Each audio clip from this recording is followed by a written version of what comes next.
staged UFO attack on Earth. We have been preconditioned by all the media for the past couple of decades to slowly but surely start accepting the existence of aliens and UFOs.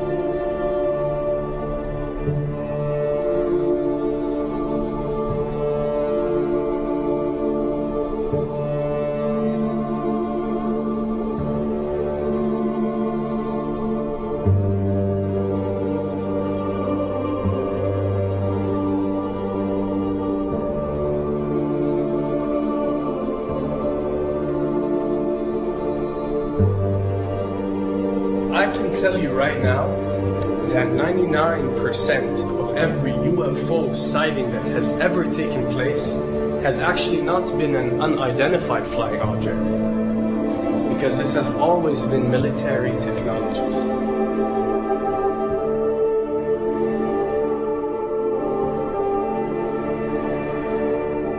Another thing I'd like to point out is surveys and questionnaires.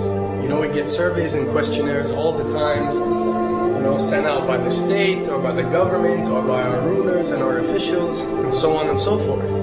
Do you really think that these ruling powers care about what you think? Do you really think that they're waiting to ask you and receive your answer before making a decision?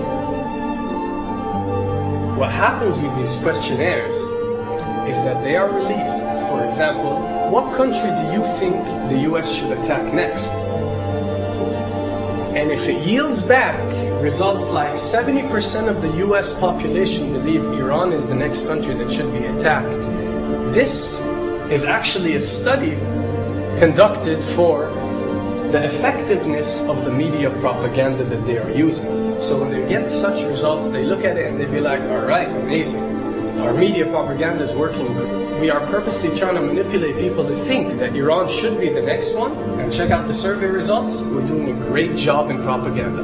That's what it's all about. And if the results come back and they aren't up to par, so let's say 20% want war with Iran and 80% want actual peace, they say, okay, so now we have to go and rework our media propaganda and make it more effective so these percentages change.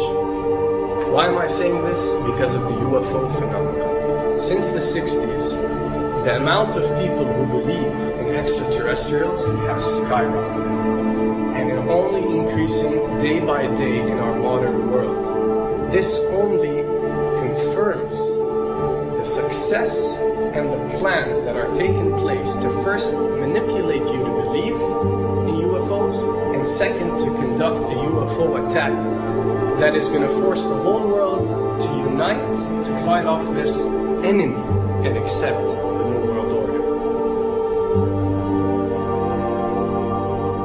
A former Canadian government official is warning we may be on the verge of intergalactic war, saying, quote, the Bush administration has finally agreed to let the military build a forward base on the moon, which will put them in a better position to keep track of the comings and goings of visitors from space, and to shoot at them if they so decide. I was introduced to the late Dr. Wernher von Braun in the U.S., the father of rocketry. In my first meeting with him, during that first 3.5 hours, he said to me, Carol, you will stop the weaponization of space, because there is a lie being told to everyone that the weaponization of space is now first being based upon the evil empire, the Russians. There are many enemies, he said, against whom we're going to build this space-based weapon system, the first of whom was the Russians, which was existing at that time. Then there would be terrorists. Then there would be third world countries. Now we call them rogue nations or nations of concern. Then there would be asteroids. And then he would repeat to me over and over, and the last card, the last card, the last card would be the extraterrestrial threat. As a military strategist, as a person who worked on the MX missile, which I did later, he said, you will find that there is going to be a spin to find some enemy against whom we have to build space-based weapons, and now we should expect the spin. And that's the formula, except that it's all based on a lie. A supersonic saucer. Called the Silver Bug, it was truly revolutionary. The plans show in detail a multi-jet engine craft that boasted amazing maneuverability and speed. It's an intriguing thought that this concept may tie in with the work of the German scientists who brought saucer technology to the US at the close of the Second World War. What was needed were certain cover stories. What do you do when people are spotting aircraft and then telling reporters that they've seen something very unusual flying out of an airbase in Nevada? And frankly, this was the origin of a lot of the sightings that took place in the mid-50s, 1954, 55, 56, of unidentified flying objects, the UFOs. So the CIA was involved in encouraging people to believe that, yes, they saw UFOs, and the CIA and the military tried to be very helpful to reporters to get these stories out, to divert the attention of the country, particularly the people in this region, about what they had actually seen. Mexican Air Force pilots capturing on videotape what are said to be 11, count them, 11 UFOs. The Mexican Air Force has released a video that some of you are going to find difficult to believe. A journalist says it shows images of UFOs tracking a Mexican military plane. So what's the truth about UFOs? The story of successive attempts to develop radically new forms of flight, conducted under the strictest secrecy, is inextricably bound up with our relationship with UFOs over the last 60 years.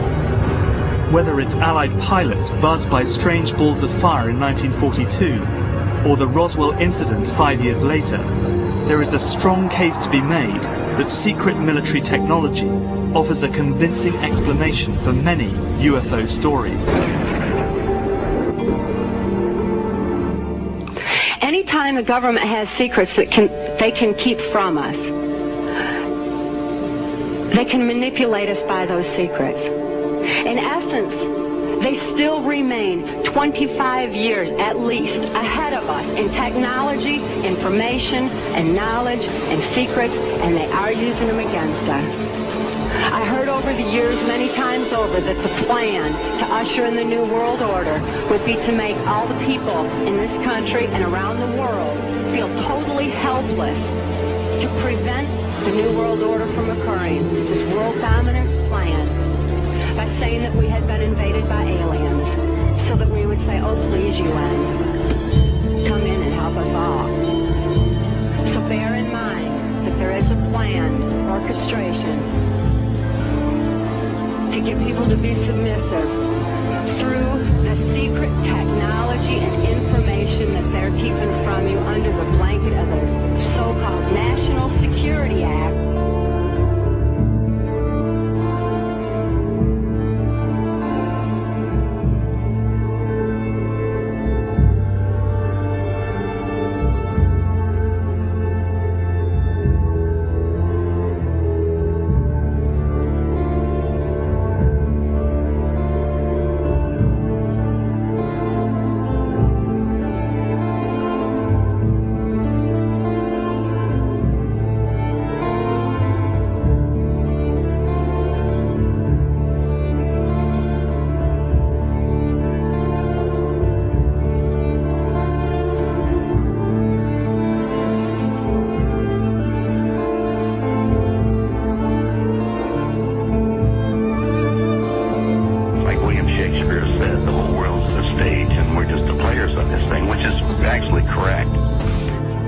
Perhaps we need some outside universal threat to make us recognize this common bound. I occasionally think how quickly our differences worldwide would vanish if we were facing an alien threat from outside this world.